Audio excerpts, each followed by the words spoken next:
Nidalate Yesus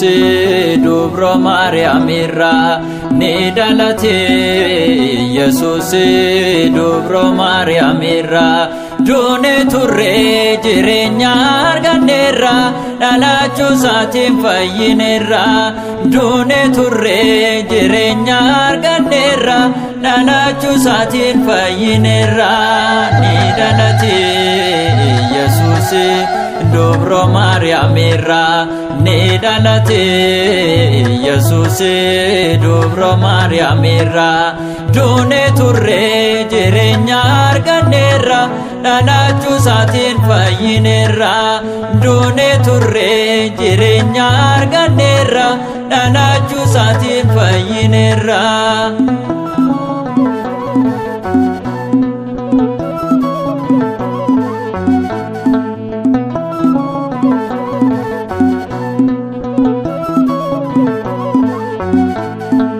Ilmaan namaa hundaa fayyisuuf kan dhufe dubro Maariyaam garaa keetti hafe kan sirraa dhalate ilma Waaqayyooti jiraachisaa keenya abbaa hundumaati Nidalate Yesus dubro Maryam irra Nidalate Yesus dubro Maryam irra Dune turre jireenya arganneerra Dhalachuu isaatiin fayyineerra Dune turre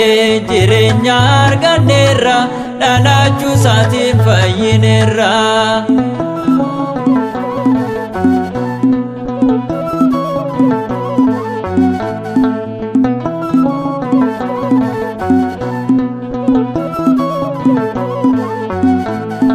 Magaalaa Daawititti fayyisaan dhalate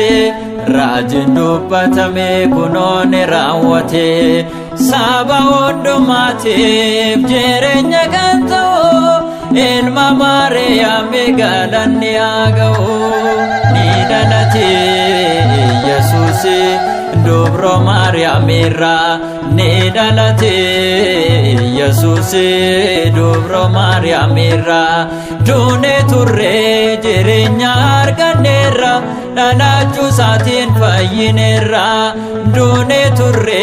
jireenya arganneerra Dhalachuu isaatiin fayyineerra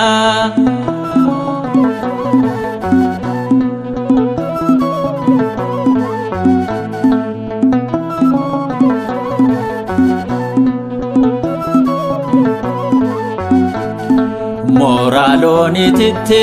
Yesus dhalate warra dune turreef jireenya nuuf laate gammadaa namoota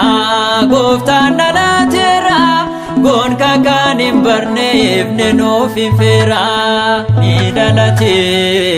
Yesus dubro Maryam irra Nidalate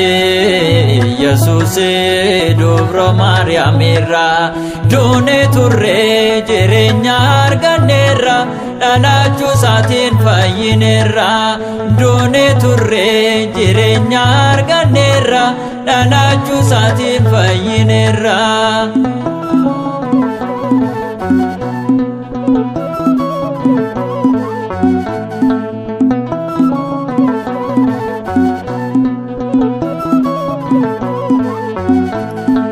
Ergamaan Gabriel samiirraa ergame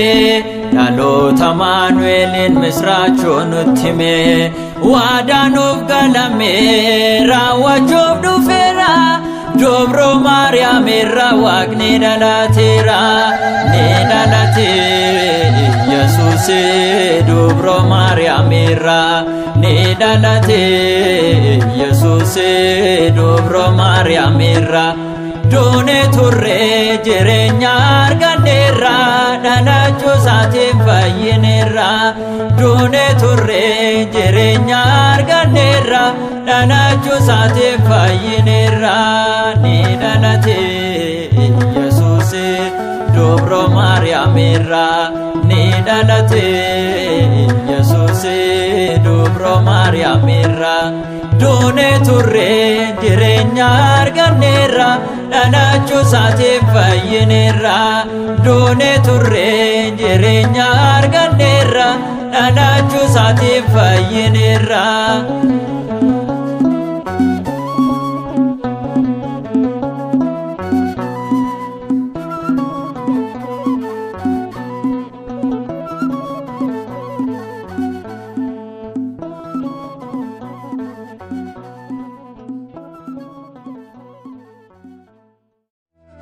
Idi ada galanni keenya